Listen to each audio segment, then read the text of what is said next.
আল্লাহ রাব্বুল আলামিনের নিকটে ইবাদতের জন্যে সর্বোত্তম দিন হলো জিলহজ মাসের প্রথম 10 দিন। অর্থাৎ জিলহজ মাসের প্রথম 10 দিনের ইবাদত আল্লাহ তাআলার কাছে সবথেকে প্রিয় এবং পছন্দনীয় এবং সবথেকে ফজিলতপূর্ণ, গুরুত্বপূর্ণ। সুনান তিরমিজি শরীফের হাদিসের মধ্যে এসেছে 3 নম্বর খণ্ড 122 নং পৃষ্ঠার মধ্যে এসেছে, হযরত আবু হুরায়রা রাদিয়াল্লাহু তাআলা আনহু থেকে হাদিসটি বর্ণিত। রাসূল করিম সাল্লাল্লাহু আলাইহি ওয়াসাল্লাম বলেন, মা মিন আইয়ামিন আহাব্বু ইলাল্লাহি আন ইউতাআব্বাদা লাহু ফিহা মিন আশারি যিল হজ্জা।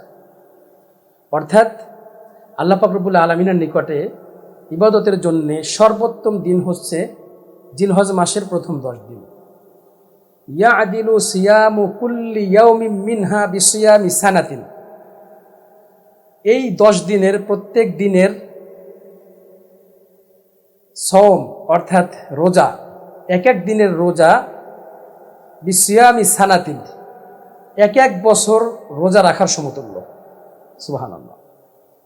আর ওয়াকিয়ামু কুল্লি লাইলাতিন মিনহা বিকিয়ামি লাইলাতিল কদর।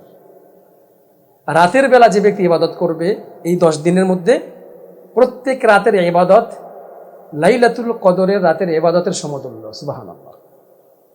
অর্থাৎ যে ব্যক্তি এই 10 দিনের মধ্যে দিনের বেলায় রোজা রাখবে সে এক এক বছর রোজা রাখার সওয়াব পাবে, এবং যে ব্যক্তি রাতের বেলায় ইবাদত করবে সে ব্যক্তি প্রত্যেক রাতে লাইলাতুল কদরের রাতের ইবাদত করার সমপরিমাণ সওয়াব আল্লাহ তাআলা দান করবেন। আর আমরা সকলেই জানি লাইলাতুল কদরি খায়রুম মিন আলফি শাহর। লাইলাতুল কদর এটা 1000 মাসের থেকেও উত্তম। সুবহানাল্লাহ। সুতরাং আমাদের মাঝে সামনে যেই জিলহজ মাস আসতেছে, আমরা প্রত্যেকেই জিলহজ মাসের প্রথম তারিখ থেকেই এই ইবাদতগুলো করব। দিনের বেলা রোজা রাখবো এবং রাতের বেলায় আমরা ইবাদত করব। নফল ইবাদতের মাধ্যমে আমরা এই ফজিলতপূর্ণ দিনগুলো, আল্লাহ তাআলার কাছে প্রিয় দিনগুলো এবং রাতগুলো আমরা যেন ইবাদতের মাধ্যমে কাটাতে পারি। আল্লাহ পাক আমাদেরকে তৌফিক দান করুন।